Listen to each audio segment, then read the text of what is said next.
Spoiler life అనేసి నేను feel చేస్తాను.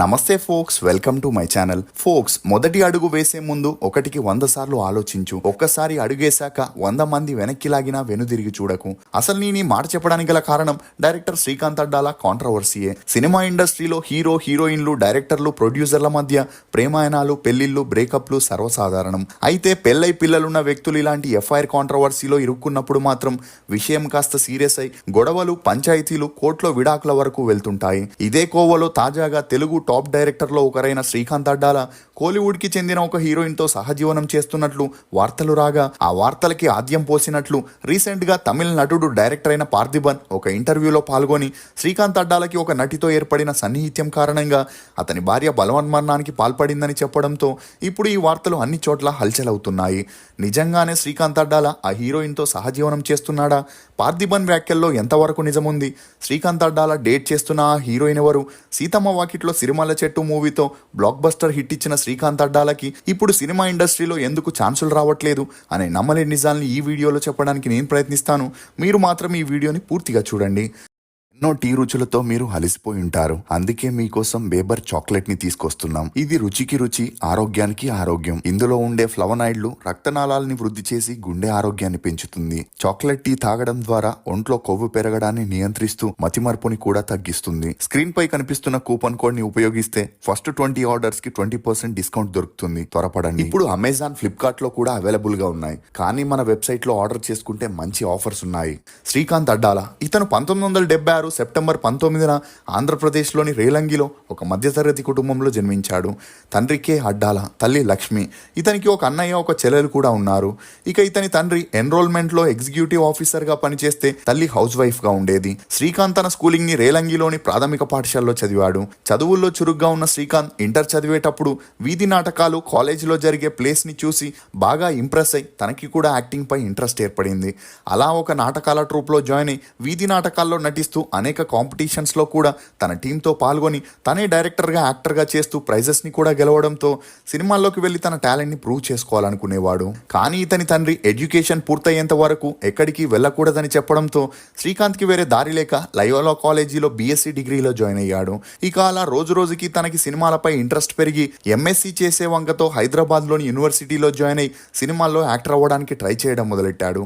అలా 2 ఇయర్స్ నటుడిగా ట్రై చేసినా ఎలాంటి ఉపయోగం లేకపోవడంతో మళ్ళీ ఊరికి వెళ్లిపోయి వైజాగ్లోని ఉమెన్స్ కాలేజీలో పార్ట్ టైం లెక్చరర్గా జాబ్లో జాయిన్ అయ్యాడు. ఇక ఈ క్రమంలోనే ఒక పెళ్లిలో రాగసుధ అనే తమ బంధువుల అమ్మాయిని కలవగా వీరిద్దరికీ మంచి పరిచయం ఏర్పడి ఆ పరిచయం కాస్త నిదానంగా సన్నిహిత్యంగా మారి వీరిద్దరూ ప్రేమలో పడ్డారు.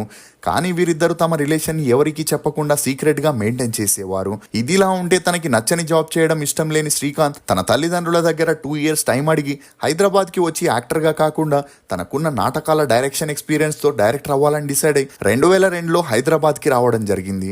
ఇక అలా అమీర్పేట్లో ఒక చిన్న ఇల్లుని అద్దెకు తీసుకొని ప్రతి ఒక్క ఆఫీస్ కి వెళ్లి అసిస్టెంట్ డైరెక్టర్ గా ఛాన్స్లు అడిగినా ఎవరు ఇతనికి ఛాన్స్ ఇచ్చేవారు కాదు. ఇక ఈ క్రమంలోనే అప్పట్లో కొత్త ప్రొడ్యూసర్ అయిన దిల్ రాజుని కలిసి తనకేదైనా అవకాశం ఉంటే ఇవ్వమని అడుగుతూ ప్రతిరోజు తన ఆఫీస్ చుట్టూ తిరుగుతూ ఉండేవాడు. ఇక దిల్ రాజు ఇతని పరిస్థితిని చూసి వివి వినాయక్ కి పరిచయం చేస్తూ అతనికి ఏదైనా ఛాన్స్ ఇవ్వమని అడగగా అందుకు వివి వినాయక్ నెక్స్ట్ ప్రాజెక్ట్ లో ఛాన్స్ ఇస్తానని, ఇప్పటికే తన దగ్గర 13 మంది అసిస్టెంట్ డైరెక్టర్స్ ఉన్నారని చెప్పడంతో శ్రీకాంత్ కి ఏం చేయాలో తెలియని పరిస్థితుల్లో పడ్డాడు. ఇక అలా తన సినిమాల మీద ఉన్న ఫ్యాషన్ తో ఇండస్ట్రీకి వచ్చి అక్కడ పడే కష్టాల్ని చూసిన దిల్ రాజు ఆర్యా మూవీలో సుకుమార్ దగ్గర అసిస్టెంట్ గా చేర్పించాడు. అలా ఆ తర్వాత వివి వినాయక్ శ్రీకాంత్ కి ఠాగూర్ మూవీలో అసిస్టెంట్ డైరెక్టర్ గా ఛాన్స్ ఇవ్వడం గమనార్హం. ఇక అలా అప్పటి నుండి భద్ర, బొమ్మరిల్లు, మున్నా, పరుగు అనే మూవీస్ కి అసిస్టెంట్ గా, అసోసియేట్ డైరెక్టర్ గా చేస్తూ డైరెక్షన్ పై ఎక్స్పీరియన్స్ రావడంతో తను ఒక స్టోరీని రాసుకొని ఆ మూవీని డైరెక్ట్ చేయాలని డిసైడ్ అయ్యాడు. ఇక అలా తనకి సపోర్టర్ గా నిలిచిన దిల్ రాజుని కలిసి తను రాసుకున్న స్టోరీ లైన్ ని చెప్పడంతో దిల్ రాజు ఇంప్రెస్ అయి శ్రీకాంత్ కి 9,000 రూపాయల అడ్వాన్స్ ఇచ్చి స్టోరీని డెవలప్ చేయమని చెప్పడం జరిగింది. అలా 6 నెలల తర్వాత స్క్రిప్ట్ ని పూర్తి చేసి దిల్ రాజుకి ఎక్స్ప్లెయిన్ చేయగా తను ఇంప్రెస్ ఇంప్రెస్ అయి శ్రీకాంత్ కి ఆ మూవీ కాస్టింగ్ సెలక్షన్ బాధ్యతల్ని అప్పగించాడు. ఇక అలా అప్పటికే హ్యాపీ డేస్ మూవీతో క్రేజ్ తెచ్చుకున్న వరుణ్ సందేశ్ ని హీరోగా, హిందీ సీరియల్ మరియు కొన్ని మూవీస్ లో యాక్ట్ చేసిన శ్వేతా బసుని హీరోయిన్ గా పెట్టుకొని కొత్త బంగారు లోకం అనే మూవీని ప్లాన్ చేశాడు.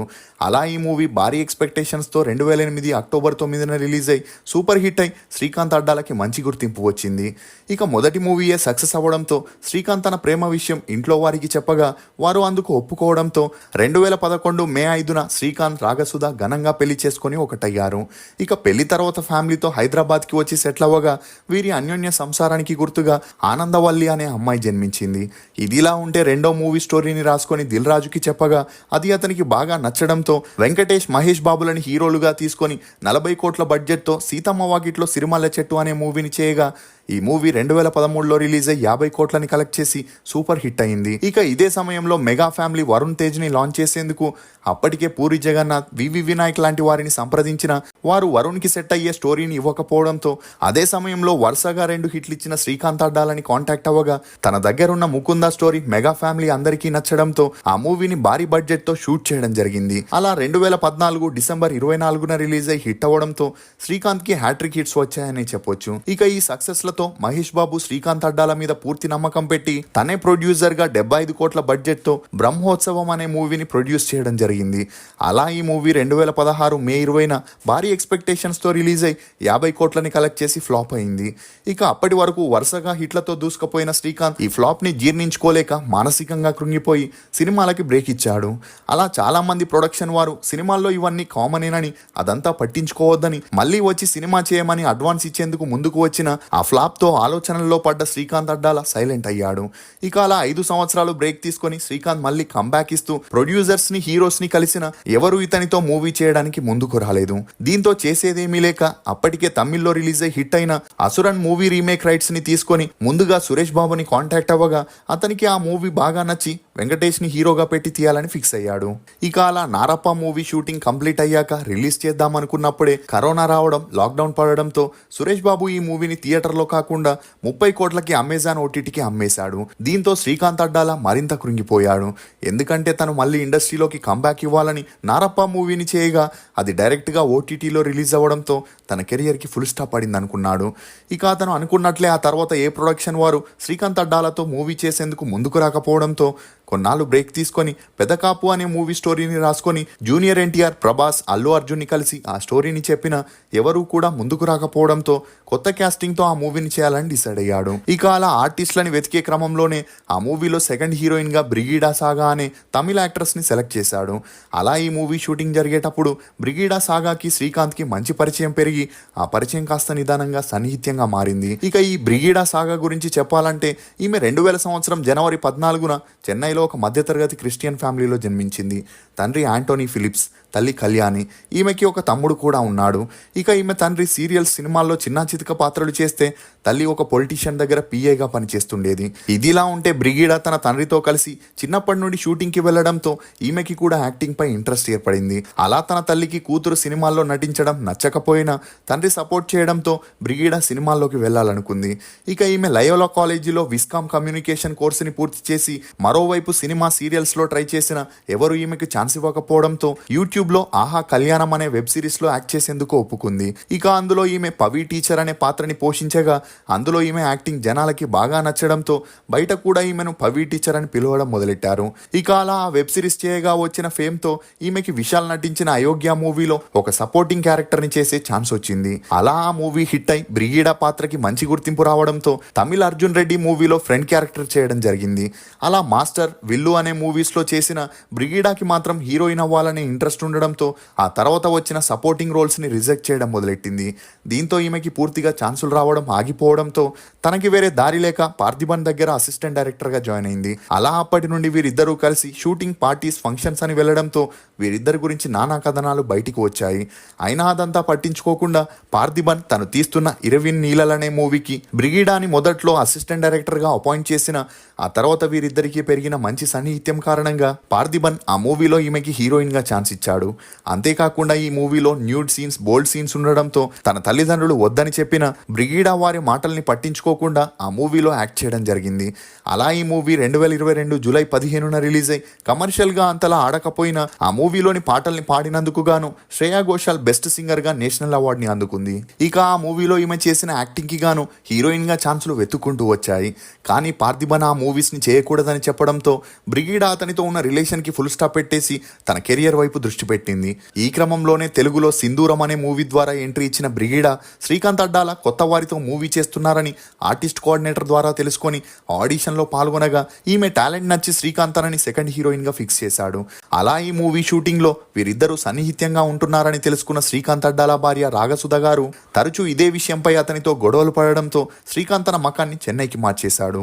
దీంతో మనస్తాపానికి గురైన రాగసుధ గారు బలవన్మరణానికి పాల్పడగా సరైన సమయానికి కుటుంబ సభ్యులు హాస్పిటల్లో చేర్పించారని, దీంతో ప్రాణాపాయాలతో బయటపడ్డారనే వార్తలు వినిపించాయి. ఇక అప్పటి నుండి పెద్దలంతా పంచాయతీ పెట్టి వీరిద్దరిని కలిపేందుకు ఎంత ట్రై చేస్తున్నా శ్రీకాంత్ అడ్డాల బ్రిగీడాతో సహజీవనం చేస్తూ ఆమెతో పీకల్లోతు ప్రేమలో ఉండడంతో వీరి గురించి వార్తలు తమిళ ఇండస్ట్రీలో హాట్ టాపిక్ గా మారాయి. ఇక ఇదే విషయంపై పార్థిబన్ స్పందిస్తూ ఈ న్యూస్ ని కన్ఫర్మ్ చేయడంతో తెలుగులోనూ శ్రీకాంత్ అడ్డాల బ్రిగీడా న్యూస్ వైరల్ అవుతుంది. ఇప్పటి వరకు శ్రీకాంత్ అడ్డాల 6 మూవీస్ ని డైరెక్ట్ చేయగా 3 మూవీస్ లో సపోర్టింగ్ రోల్స్ చేయడం జరిగింది. మీకు శ్రీకాంత్ అడ్డాల మూవీస్ లో ఫేవరెట్ ఏదనేది కమెంట్ సెక్షన్ లో తప్పకుండా తెలియజేయండి. ఫోక్స్, కన్నిటి నుండే కసి పుట్టాలి, అవమానాల నుండి అనుకున్న లక్ష్యాన్ని సాధించే పట్టుదల పుట్టాలి. ఎవరైనా నిన్ను ఎగతాళి చేస్తే వారే నీకోసం ఎదురు చూసేలా ఉన్నత శిఖరాలకి ఎదిగే మార్గం పుట్టాలి. ఇది ఫోక్స్ శ్రీకాంత్ అడ్డాల కాంట్రవర్సీలో కొన్ని నమ్మలేని నిజాలు. ఈ వీడియో మీద మీ అభిప్రాయం కమెంట్ సెక్షన్ లో తప్పకుండా తెలియజేయండి. మేము చేసిన ఈ వీడియో మీకు నచ్చినట్లయితే ఒక లైక్ ద్వారా మీ సపోర్ట్ ని మాకు తెలియజేయండి. For more interesting videos please subscribe to CR voice. Thank you.